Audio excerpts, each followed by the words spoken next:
Bismillah, ini adalah tablet yang saya beli ketiga kalinya ya, Oppo Pad SE Matte Display Edition. Harganya udah turun, informasi yang jadi kabar bahagia.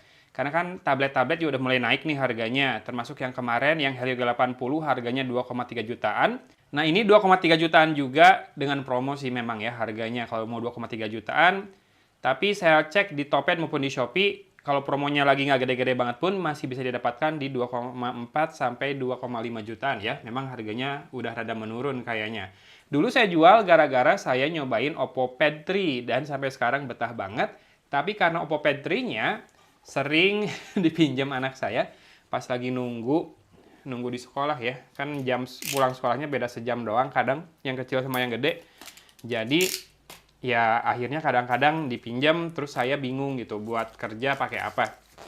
Mungkin ini yang nanti bakal dipinjemin ke anak karena ini lebih ringan juga.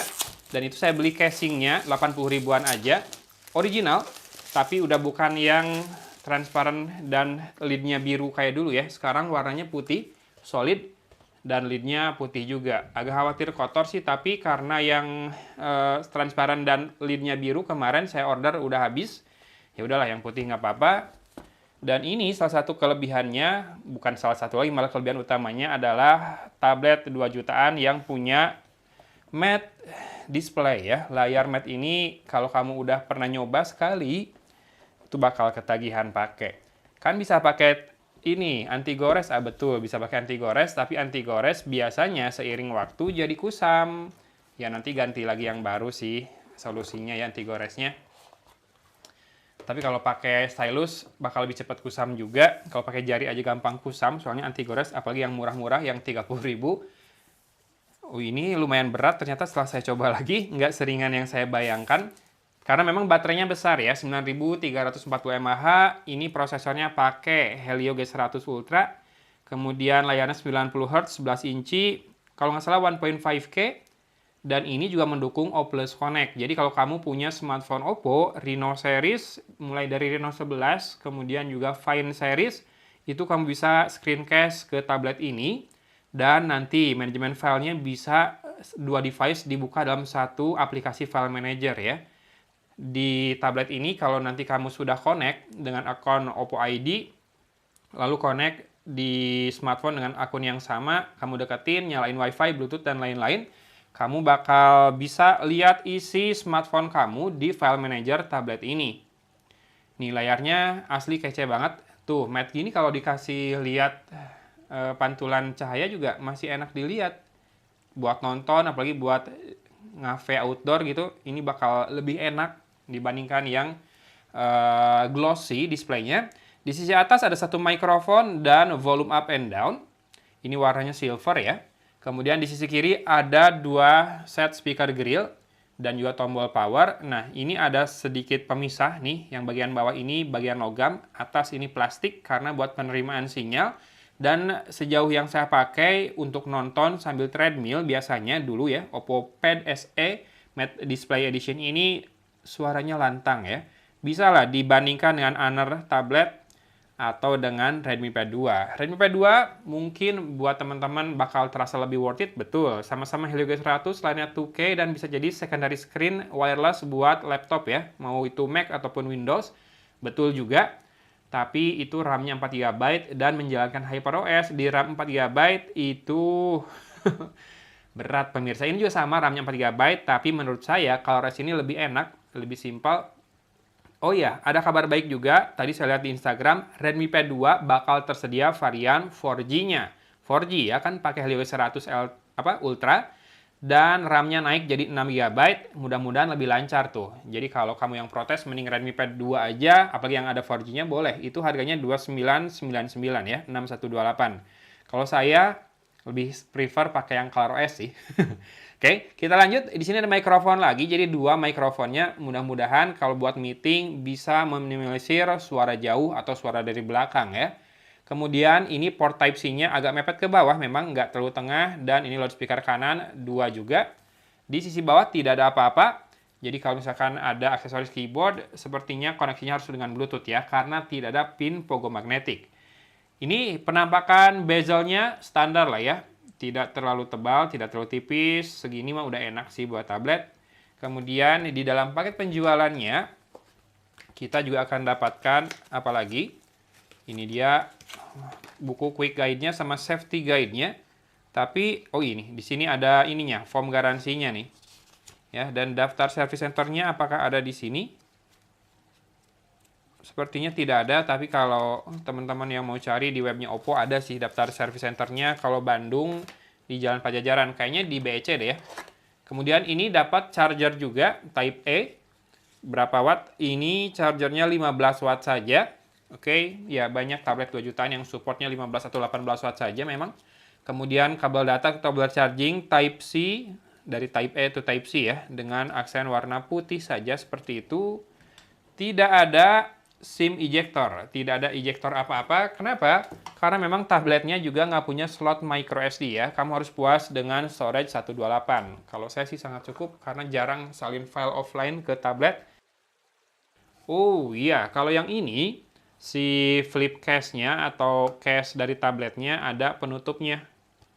Ada penguncinya maksudnya ya. Jadi magnetik, pengunci, dan menutup ke kamera, biar kameranya nggak gores. Mantap. Kalau yang belakangnya transparan itu kameranya nggak tertutup. A few moments later. Oke, segera kita masuk ke home screen-nya dulu. Baterainya tinggal 17%, jadi kita buru-buru aja. Kemudian tadi sudah saya setup ada ya biometri sensornya, jadi pakai face unlock buat unlocknya. Oke, terbuka.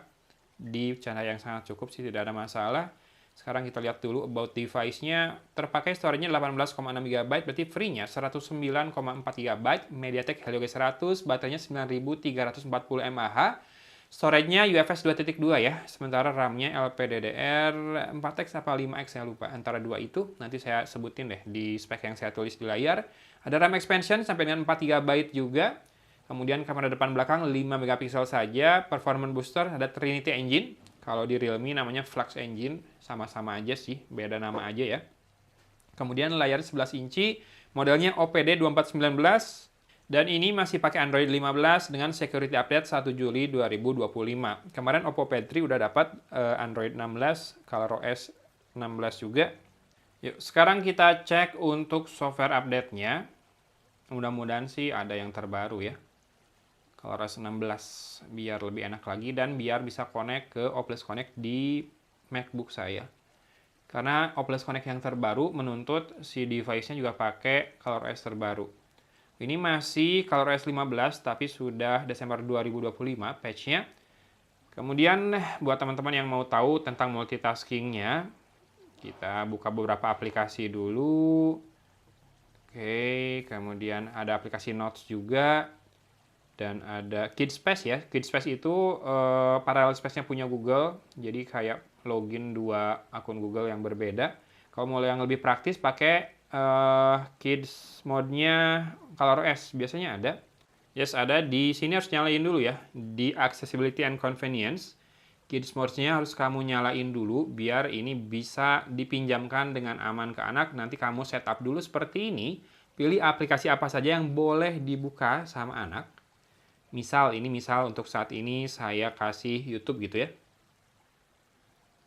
Lalu, nah ada time limitnya juga. Ada template 15, 30, 45, dan 1 jam atau bisa di custom juga. Biasanya 1 jam aja udah sangat cukup. Dan ini yang nggak ada di Kids mode-nya brand lain. Ada Ambient Light Reminder. Dia bakal ngasih tahu kalau anak kamu nonton tabnya atau pakai tabnya di kondisi gelap-gelapan. Dia bakal ngelok sebentar si tabletnya buat ngasih tahu suruh cari tempat yang lebih terang. Jadi anak nggak akan nyaman pakainya karena sering ke interrupt ya kalau dipakai di kondisi gelap. Jadi dia pindah ke tempat terang baru bisa lancar lagi pakainya. Termasuk adanya filter blue light bisa dinyalakan di sini.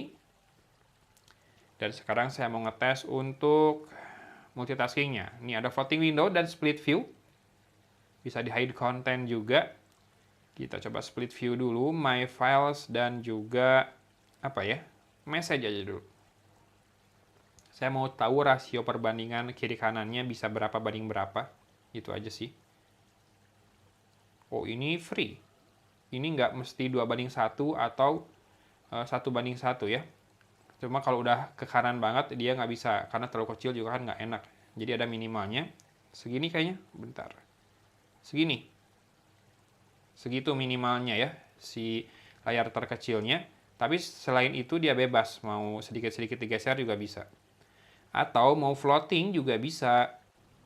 Nih misal notes ini mau dibikin dalam floating window bisa. Ya, saya udah tunjukin. Kemudian kamera saya nggak akan tunjukin seperti apa, karena ya saya jarang pakai kamera buat tablet dan ini video unboxing doang. Saya munculin langsung sampel kameranya aja ya. Rekaman video dengan kamera belakang Oppo Pad SE Matte Display Edition mentok di Full HD 30 fps ya. Sebetulnya sih tablet nggak akan dipakai buat motion recording kayak gini, cuma ya disimak aja stabilisasinya, termasuk ambil fokusnya. Apakah cepat? Oke, ada goyang begitu mau ambil fokus. Standar lah ya sebetulnya. Oke, kayak gitu. Silakan disimak audionya juga. Ini di dalam ruangan sih harusnya bagus, tapi disimak aja. Saya berusaha banget nggak nutupin mikrofonnya sama sekali. Sementara ini perekaman dengan kamera depan Oppo Pad SE Matte Display Edition terlalu sempit ya sudutnya. Ini di jarak yang setangan saya enak megangnya. Tablet ini di atas meja. Menurut saya segini terlalu sempit, sudutnya kurang lebar, dan di pencahayaan ini masih bisa dibantu dengan fill light dari layarnya. Kita coba nyalakan fill light dari layarnya. Oke, cuma di bagian atas sama bawah aja sedikit membantu fill lightnya. Mungkin dipikir tidak butuh fill light, tapi teman-teman simak aja audionya. Harusnya tablet kayak gini nggak dipakai buat vlogging bergerak gitu ya. Nggak enak juga, berat, dan dilihatnya aneh juga. Tapi mungkin bisa dipakai buat misalkan di rumah ada paket baru datang, harus dibikin unboxing rekamannya. Gimana? Segini? Oke, nggak detail, Full HD, kemudian suaranya, komen ya. Oke, seperti itu sampel kameranya, foto depan belakang, video depan belakang, dan sekarang saya mau coba pakaikan dulu ke casing bawaannya yang saya beli seharga 80 ribuan. 80 berapa gitu? 90 ribu kena diskon.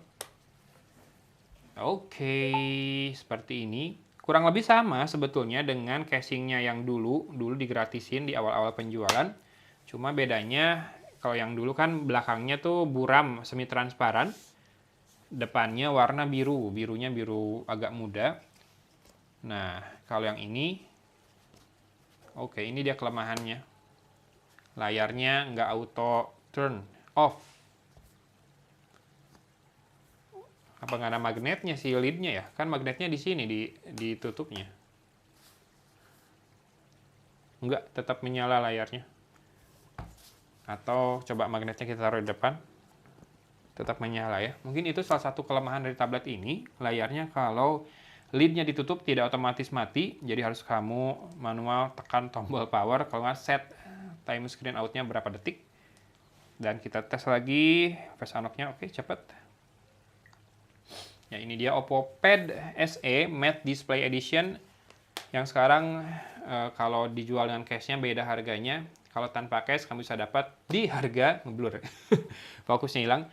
Di harga sekitar 2,5 juta, bahkan dengan diskon yang lebih besar lagi, entah itu kamu pakai akun yang plus, itu bisa seperti saya didapatin di angka 2,3 jutaan sekian ya.